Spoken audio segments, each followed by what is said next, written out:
ตอนเป็นผู้บ่าวเราก็คิดอีกแบบหนึ่ง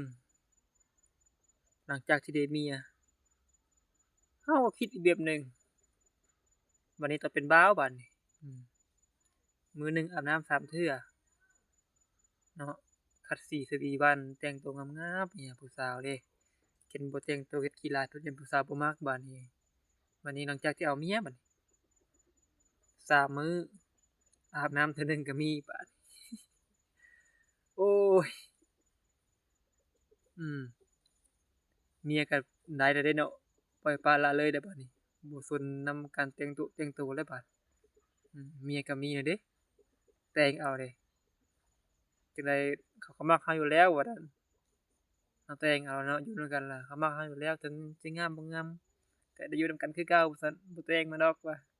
แต่ว่าผู้เว้านี่ก็อาบอยู่ได้บ่แม่นว่าบ่อาบเด้เนาะ